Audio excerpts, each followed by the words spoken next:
Bonjour, aujourd'hui nous recevons l'association Andromède, une association de théâtre amateur qui est menée par Ghislaine Bizot avec nous sur ce plateau. Bonjour. Bonjour. Et également Louis Dubois, qu'on vous connaît pour LFM, et vous avez une face cachée. Vous êtes aussi metteur en scène. Bonjour. Alors, vous avez, bien sûr, plusieurs activités dans votre association. Il y en a une que j'ai voulu retenir, dont je souhaitais qu'on développe un petit peu aujourd'hui. C'est le théâtre de prévention, c'est-à-dire que vous créez des pièces pour prévenir des dangers, des jeux à risque, de l'Internet, de l'environnement. Est-ce que vous pourriez nous expliquer un petit peu comment est-ce que vous écrivez ces pièces et à qui elles s'adressent ? Bien.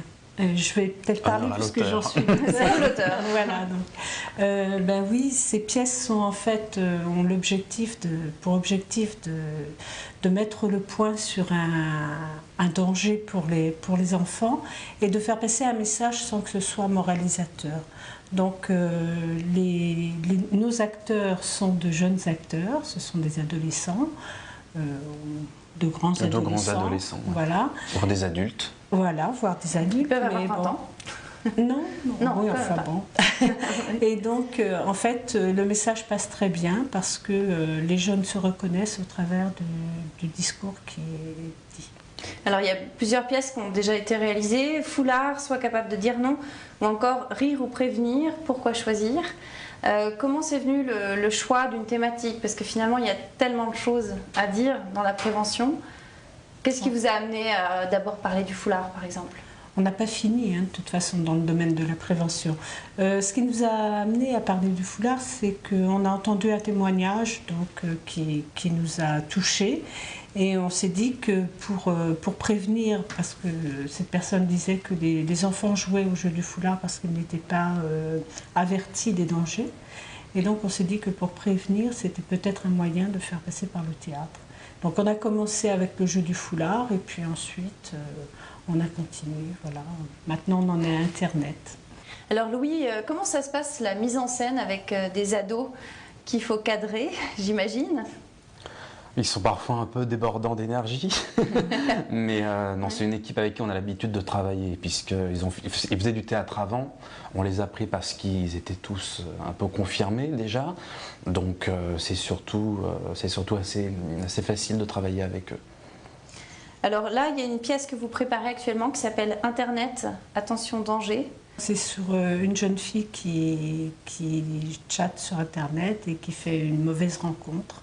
Et donc, au travers de la pièce, on a toutes les interventions de ses amis pour l'avertir, de son prof aussi pour avertir. Et on voit qu'au final, elle rencontre quand même cette personne. Ça dure combien de temps, ces pièces ? C'est très court, sur des formats Entre une demi-heure et 45 minutes. On essaie de ne pas excéder 40 minutes pour qu'il y ait un débat de prévention qui soit suivi après. Donc vous intervenez dans différents lieux, dans les Yvelines, mais aussi ailleurs, dans d'autres départements, dans des centres de loisirs, des collèges, à la police également, fédération des parents, associations. On fait appel à vous aujourd'hui, vous êtes connus, c'est vous qui allez vers ces associations pour leur présenter votre activité ? Non, à présent, les personnes viennent à nous. En fait, par l'intermédiaire de notre site, très souvent, les gens nous contactent, recherchent sur Internet une action. Et donc, en fait, ils nous contactent. Ensuite, on voit si c'est possible ou non, selon les disponibilités. Parce que comme nos acteurs sont lycéens, il faut pouvoir jouer soit le soir, soit pendant les vacances scolaires, pendant les vacances, le week-end, voilà. Bon. Pas sur le temps scolaire. C'est ça au début, d'ailleurs, qui nous a un peu freinés. Oui, j'imagine, parce que pour les répétitions, ça doit être compliqué. Les répétitions, non, mais parce qu'on avait monté Foulard sur les vacances d'été, mais c'est pour jouer à l'extérieur qu'il faut tourner. Avec les lycéens, c'est toujours un peu délicat. Et qu'est-ce qui vous a réunis tous les deux et qu'est-ce qui vous a donné l'envie de faire ce théâtre de prévention ?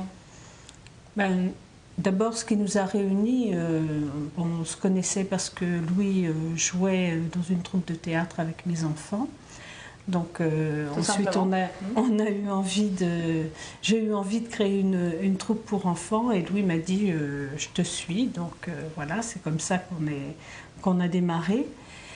Et ensuite, le théâtre de prévention, comme je vous ai dit, ça vient d'un témoignage qu'on a eu et qui nous a touchés. Et on s'est dit, on peut faire quelque chose par le théâtre. Voilà. Donc en fait, dans vos pièces, le principal pour vous, c'est de donner à ressentir pour que les gens puissent prendre conscience des dangers. Une prise de conscience et ensuite un échange, un débat pour que les choses soient dites clairement et que vraiment il y ait une prise de conscience et qu'on passe dans la réalité des choses. Et vous constatez vraiment des changements? Les gens viennent vous voir après? Comment est-ce qu'ils réagissent? Avec des retours positifs. Je peux peut-être parler de l'anecdote du petit garçon quand on a joué à Paris. À la fin du spectacle, il est venu me voir après le débat et puis il m'a dit tu vois, moi avant je jouais à ce jeu, maintenant j'ai plus envie d'y jouer. Il avait quel âge, le petit? Il a 10 ans. 10 ans. Ouais. Ouais, donc comme quoi c'est possible de... Ça change du discours moralisateur aussi, parce que si on fait de la prévention d'une manière un peu classique, c'est vrai que c'est avec des enfants, ce message passe pas toujours très bien. Ne fume pas, ne joue pas à des jeux dangereux, tape pas ton copain. Si, bon, on nous l'a tous dit, mais c'est vrai que là on le fait passer d'une manière autre, puisque les enfants ou les adolescents se voient quelque part sur scène, et puis il y a l'émotion en plus. Donc ils n'ont pas l'impression qu'on les juge en fait. Je pense que c'est ça aussi c'est ça qui joue aussi beaucoup.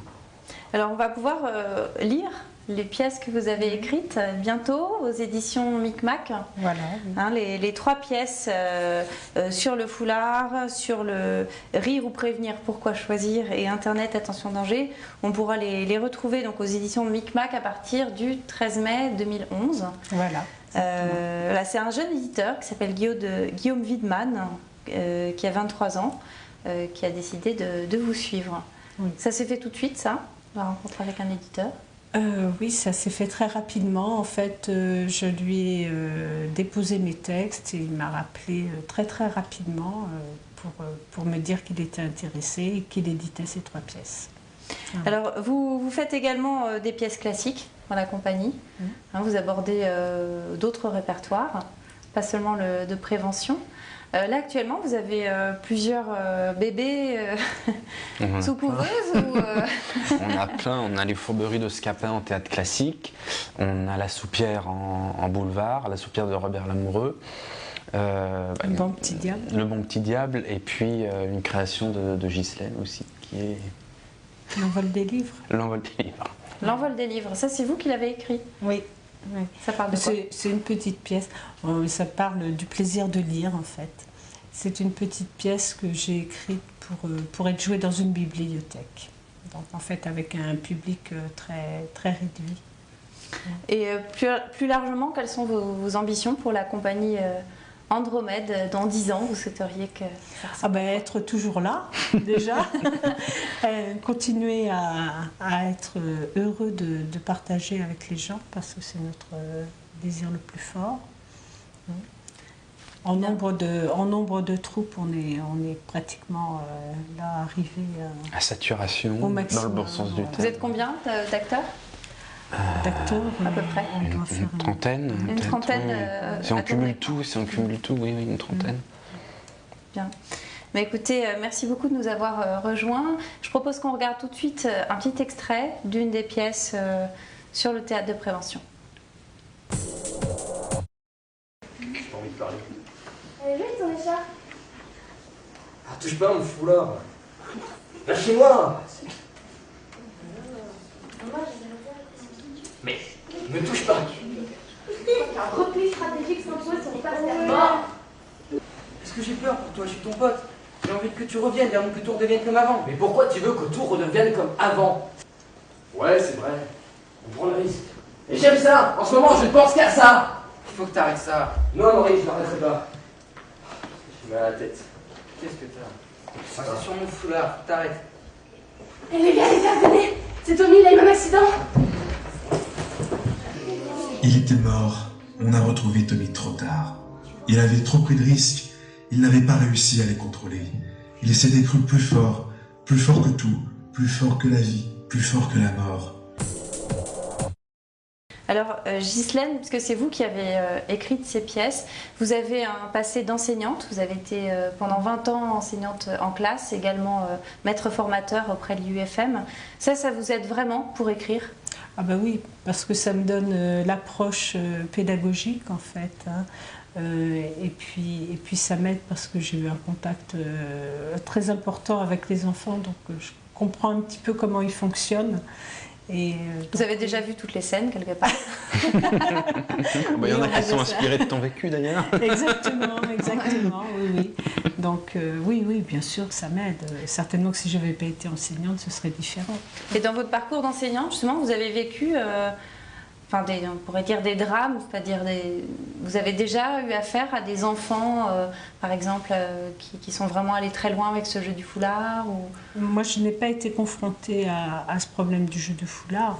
On est confronté à d'autres problèmes qui nous touchent énormément. Donc ça s'adresse aux enfants, mais également aux parents, qui bien souvent sont assez éloignés de tout ça? Oui. Bien sûr, ça s'adresse aussi aux parents parce que c'est une information pour eux de voir comment justement les enfants fonctionnent, comment les choses se passent, quels sont les signes avant-coureurs ou qui peuvent avertir du fait qu'ils sont en train de jouer. Oui, ça s'adresse aux parents aussi. Bon, merci beaucoup. Je vous propose qu'on vous retrouve sur votre site internet, donc www.troupe-andromède.org. troupe-andromède.org. Merci beaucoup d'être venu jusqu'à nous à Saint-Germain-en-Laye. Je remercie également Florence Deschlot pour la réalisation de cette émission et vous dis à très bientôt sur Yveline Première.